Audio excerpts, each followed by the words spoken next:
जय जगन्नाथ। देखंतु ये जो बहीटा आपण माने देखुछंती ए बहीर नाटा अछि आजिर दिन मोर। ए बहीटी को लिखिछंती विजय अमृता कुलांगे।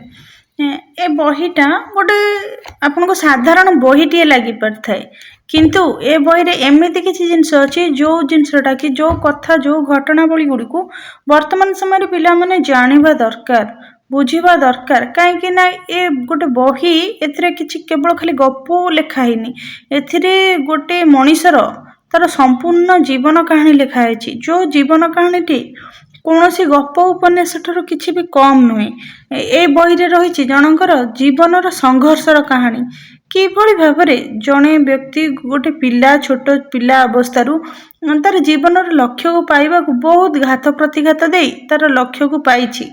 सेटा पुणी नुहे जे आजिकल आम पिला मानक जेमती सब जिनस मिल जाउछि से समय नुहे। ये होची देखंतु ये होउछंती श्रीजुक्त विजय अमृता कुलांगे।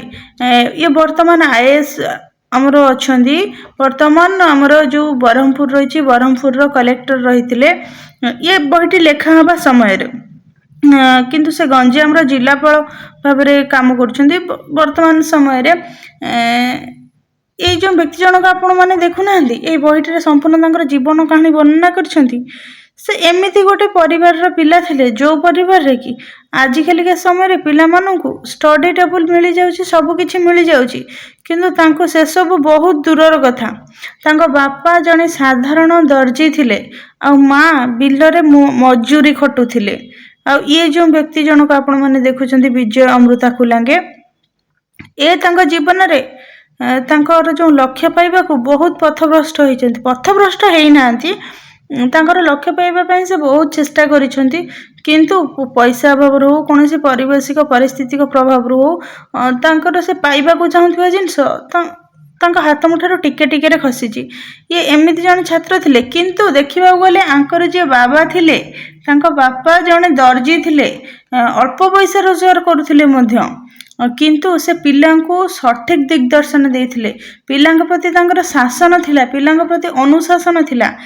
से तांको बापा तांको कोनोसी जगह को गोटे सिनेमा देखिबा को भी पठौ नथिले। थरे से गोटे जगह को जिबा पई बाहर थिले, किंतु तांको बापा तांको बहुत शासन करथिले। आ तांको माँ बिलरे खटुथिले, मुंडरे बोझ बोइकिरी आनुथिले। तांको घरे खाइबा को दी ओली दी मुठा नथिला। आउ से जेतेबेले से पढ़िबा को चाहिए तांको जीवन रे आजिकल समय पिला माननकु सब आशीस्वरी बहुत भल से मिल जाउछि, किंतु तांको तांको जीवन रे जो थिला प्रथम चप्पल प्रथम फुल पैंट पिंधिबा को मिलिथिला। से जेबे कॉलेज पढ़िथिले सेबे तांको पई प्रथम फुल पैंट तांको बापा सिलाई करिथिले। से तांको जीवन रे प्रथम मेडिकल स्टूडेंट सेवा पई चाहिथिले, मेडिकल भी सिलेक्शन हेइथिले। आजिका समय पिला माने सिलेक्ट हेइ परनांती, पाठ कंप्लीट करि परनांती, सिलेबस कवर करी एग्जाम क्लियर करि परनांती, किंतु से तांको जीवन रे गोटे डॉक्टर हवा पई कि एग्जाम जोटा थाए से एग्जाम देइथिले, आ सेतरे क्वालिफाई भी करथिले, किंतु पैसा अभाव एवं अन्य पारिपार्श्विक परिस्थिति अभाव से मेडिकल पाठ पढ़ी पारि नथिले। तापर से सिटी ट्रेनिंग नहीं शिक्षकता को आपणाइथिले। ता भितर तांकर विवाह हो जाइतिला, तांको भौणीर विवाह होइतिला, तांकर जो पिलापिली मध्य होइतिले, तारे मध्य से संघर्ष करथिले। तारे भितर मध्य से तहसीलदार पई के जोगी विवेचित होइतिले, सेथिरे मध्य बहुत घात प्रतिघात से सहितिले। तथापि ता मध्य से पाठ पढ़ा जारी रखिथिले एवं शेषरे से जने कर्तव्यनिष्ठ आईएएस ऑफिसर भाव में उत्तीर्ण होइतिले। वर्तमान समय से गंजाम जिलापाल अछंती, किंतु ए बहीटा मु कहिदेले संक्षिप्त रे सार मर्म रे बही सरीबनी, किंतु एथिरे एते किछि धाड़ी अछि जो धाड़ी के आम जीवन रे वर्तमान समय घटुवा घटना दुर्घटना को पढ़िले बुझिले आमे माने जानिबा जे आम पाखरे केते साधनर सुविधा अछि। देखंतु ए बही रे जो चित्रटी अछि, ये बही जो चित्रटी अच्छी एटा को साधारण चित्र नुहे कि जाहिताई कर जने के ये चित्रटी आंकी दे ना। ये तांकर माँ जो विजय अमृता कुलांगे थिले, तांकर माँ मध्य एमती जाल गोटेबा को जाउथिले, मूल मजूरी खटिबा को जाउथिले, मुंडरे काठ बिडा धरी काखरे जो पानी माठिया खंडे धरी तांकर पुओ को एई भली भाबरे हाथ धरिकिरी से नेइकिरी जाउथिले, खरारे खटुथिले, छुआ को सांगरे नेइकिरी जाउथिले।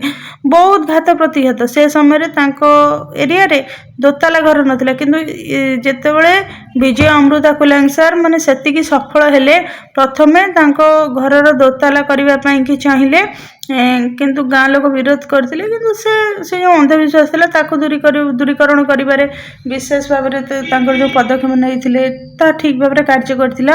ଆଉ ସେ ଯେତେବେଳେ ଶିକ୍ଷକତା କରୁଥିଲେ, ଶିକ୍ଷକତା କରିବା ସମୟରେ ମଧ୍ୟ ସେ ବହୁତ କିଛି କାର୍ଯ୍ୟ କରିଯାଇଛନ୍ତି। ଯେମିତିକି ସ୍କୁଲ ଘରକୁ କିଛି କାମ ଆସିଥିଲା ସ୍କୁଲ ପାଇଁ, ସ୍କୁଲ ସେ ଯେଉଁ ଜାଗା ଥିଲା, ତାଙ୍କ ସ୍କୁଲ ଯେଉଁ ଜାଗାରେ ଥିଲା ସେଇ ଜାଗାରେ ମାଟି ଜମାରୁ ବି ଭଲ ନଥିଲା, କିନ୍ତୁ ସେ ଜାଗାରେ ସେ ଗାତ ଖୋଳି ସେଠି ପଙ୍କ ପକେଇ ଖତ ଦେଇ ସେ ଜାଗାରେ ଗଛ ଲଗେଇକିରି ସବୁଜ ବନାନୀ କରିଦେଇଥିଲେ। ଆଉ ଟ୍ୟୁବୱେଲରୁ ପାଣି ବୋହିକିରି ପିଲାମାନଙ୍କ ସହିତ ଦେଇଥିଲେ।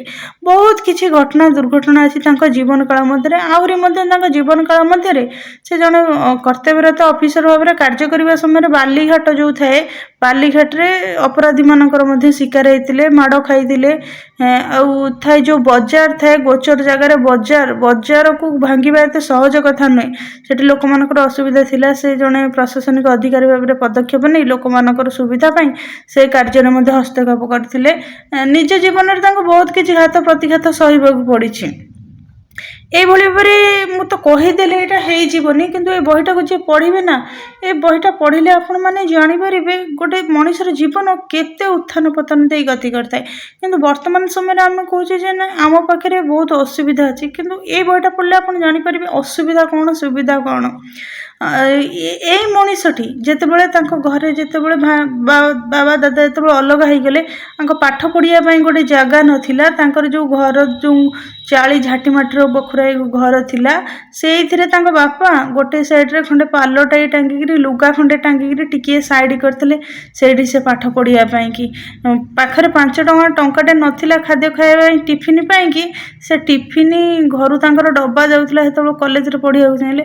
ଏମିତି ବହୁତ କିଛି ଘଟଣା ଦୁର୍ଘଟଣା ଅଛି ଯେଉଁଟାକୁ ପଢ଼ିଲେ ଆପଣମାନେ ଜାଣିପାରିବେ। ଦେଖନ୍ତୁ ଏଇ ଲୋକର ମୁହଁରୁ କେତେ ହସ ହସ ମୁହଁ, ଆଙ୍କର ଯେଉଁ ମୁହଁ ରହିଛି, ମୁହଁର ପ୍ରସ୍ଫୁଟିତ ଯେଉଁ ବଦନ, ସହାସ୍ୟ ବଦନ କୁହାଯାଏ, ସେ ଆତ୍ମସନ୍ତୋଷର ଚିହ୍ନ ରହିଛି ଏଇ ମୁଖମଣ୍ଡଳରେ।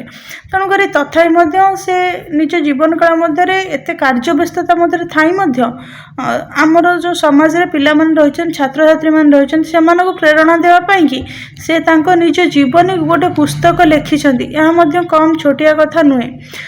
ତେଣୁକରି ଯେଉଁମାନେ ଆଜିକାଲି ସମୟରେ ଆମେ ଭାବୁଛୁ ଯେ ଆମର ଜୀବନ ଶାନ୍ତି ନାହିଁ, ଆମ ଜୀବନରେ ଖୁସି ନାହିଁ, ତ ଏ ବହିଟା ନିଶ୍ଚିନ୍ତ ପଢ଼ିବା ଦରକାର। ଆଉ ଛାତ୍ରଛାତ୍ରୀମାନଙ୍କ ଠାରୁ ଆରମ୍ଭ କରି ଘରୋଇ ଲୋକ ସମସ୍ତେ ବହିଟା ପଢ଼ିବା ଦରକାର। ଏ ବହିଟା ସ୍ପେଶାଲି ମୁଁ ନିଜେ ପଢ଼ିଛି, ତ ଏ ବହିରେ ଯାହା ବି କିଛି ଲାଇନ୍ ଅଛି, ବହୁତ କିଛି ଘଟଣା ଦୁର୍ଘଟଣା ଅଛି ଯେଉଁଟାକି ଆମ ଜୀବନ ସହିତ ମଧ୍ୟ ଜଡ଼ିତ ରହିଛି। ସେଇଥିରୁ ଆମେ ଆମ ଜୀବନର ସମସ୍ୟାର ସମାଧାନ ଆମେ ପାଇପାରିବା। ତେଣୁକରି ଏ ବୁକ୍ଟା ସମସ୍ତେ ଥରେ ଥରେ ପଢ଼ିବା ଦରକାର ଅଛି ମୋ ମତରେ। ଏ ବହିଟା ମୁଁ କାହାର ପ୍ରମୋସନ୍ କରୁନି, କିନ୍ତୁ ମଣିଷର ଆମର ଯେଉଁ ଜୀବନର ଯେଉଁ ସମସ୍ୟା ଗୁଡ଼ିକ ଘଟୁଛି, ତ ସେଇ ସମସ୍ୟା ଗୁଡ଼ିକ ଆମେ କିଭଳି ଭାବରେ ଜାଣିପାରିବା, ତ ଏଇଟାକୁ ପଢ଼ିଲେ ଆମେ ଜାଣିପାରିବା ଯେ ଆମ ଜୀବନ ଏତେ କଷ୍ଟ ନାହିଁ। ଆଉ ଭଗବାନ ଆମକୁ ଯେତିକି ସୁବିଧା ସୁଯୋଗ ଦେଇଛନ୍ତି ତାକୁ ଆମେ ଲଗାଇକିରି ଆହୁରି ଆଗକୁ ଯାଇପାରିବା। ତେଣୁକରି ଏଇ ବହିଟା ପଢ଼ିବା ଦରକାର। ଏ ବହି କେବଳ ଖାଲି ଗୋଟେ ଛୋଟିଆ ବହି ନୁହେଁ, ସମ୍ପୂର୍ଣ୍ଣ ଗଳ୍ପ କାହାଣୀ ଭରା ହେଇଥିବ କହିଲେ ମଧ୍ୟ ଅତ୍ୟୁକ୍ତି ହେବ ନାହିଁ। କିନ୍ତୁ ଏହା ହେଉଛି ନିଛକ ସତ୍ୟ ଘଟଣା। ଆଜିର ଦିନ ମୋର ବିଜୟ ଅମୃତା କୁଲାଙ୍ଗେଙ୍କର ଏଇଟା ହେଉଛି ଜୀବନ କାହାଣୀ। ଏ ବହିଟାକୁ ସମସ୍ତେ ଥରେ ଥରେ ପଢ଼ି ନେବା ଦରକାର ଅଛି ମୋ ମତରେ।